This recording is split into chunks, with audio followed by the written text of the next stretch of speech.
사사기 17장부터 마지막 21장까지는 사사기의 결론 부분입니다. 두 편의 고발 드라마를 통하여서 사사시대가 얼마나 영적으로 타락한 시대인지를 독자들에게 알려주고 있습니다. 첫 번째 사건은 미가 신상 사건이고요. 두 번째는 레위인 첩 사건입니다. 이 두 가지 사건을 통하여서 하나님을 떠난 이스라엘 백성들의 타락한 모습을 우리들에게 보여주고 있습니다. 그리고 계속해서 이 시대에 대해서 한 절 말씀으로 그 시대를 대변하고 있는데요. 그 말씀이 사사기 17장 6절 말씀입니다. 그때에는 이스라엘에 왕이 없었으므로 사람마다 자기 소견에 옳은 대로 행하였더라. 아멘. 한마디로 표현을 하자면 사사시대의 이스라엘 백성들은 제 멋대로 살았다라는 겁니다. 눈에 보이는 대로 살았고요. 본능적으로 사는 시대였습니다. 다시 말씀드리면 무법천지였다라는 거죠. 사람이 사는 데는 법이 있어야 합니다. 법이 기준이 되어서 그 공동체가 자유를 누릴 수 있는 겁니다. 그런데 사사시대의 이스라엘 백성들은 법이 없었습니다. 기준도 없었습니다. 오직 그들의 기준과 법은 자기 자신이었습니다. 혹시 옛날 영화인데 황야의 무법자라는 영화를 기억하십니까?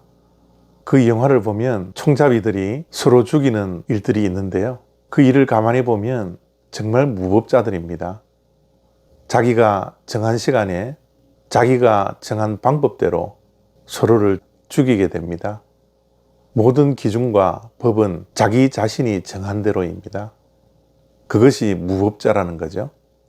무법자는 법이 없는 것이 아니라 자기 자신이 법이 될 때 그것이 무법이 된다라는 것입니다. 이스라엘 백성들이 그랬습니다. 그들이 법이 없었던 것이 아니라 자기 자신이 법이었습니다. 자기 자신의 소견에 옳은 대로 행하였다라고 그 시대를 고발하고 있습니다. 왜 그들은 무법자로 살았을까요? 자기 자신이 법이 되어서 자기의 소견에 옳은 대로 살 수밖에 없었습니까? 그 이유를 분명히 밝히고 있습니다.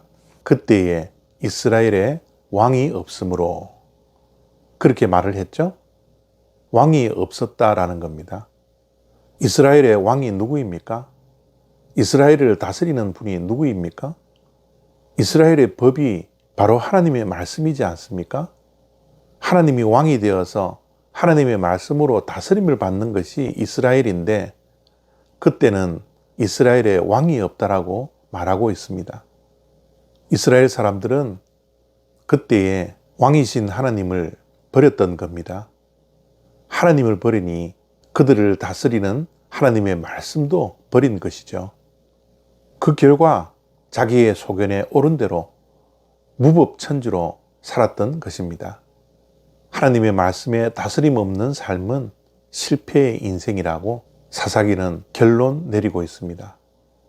하나님의 말씀 없이는 어떻게 타락하는지, 어떻게 밑바닥을 치는 인생을 살아가는지 아무런 기준도 없고 죄를 아무 꺼리낌 없이 짓는 그런 실패한 길을 걸어가는 것이라고 사사기는 우리들에게 교훈하고 있습니다. 사사기의 결론의 말씀을 보면서 우리의 왕은 누구입니까? 우리는 무엇의 다스림을 받고 있습니까? 우리는 어떻게 살아가야 합니까?에 대한 도전을 우리가 받아야 합니다. 우리에게 왕이 없는 것이 아니라 우리에게는 왕이 있습니다.